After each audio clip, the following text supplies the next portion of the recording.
Allah Peygamberimiz ушундай аят түшүрдү. Менин мээримим, ырайымым сага жаап, анан сен аларга жумшак мамиле кылуудасың.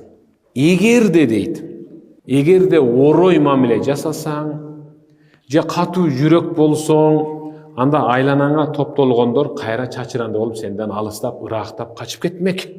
Андыктан өзү жашоодо өзү жумшак бол, назик бол.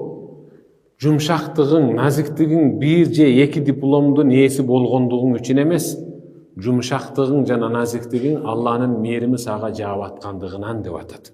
Демек, жумшак мамиле кылсак, Алланын мээримине чумгуйбуз.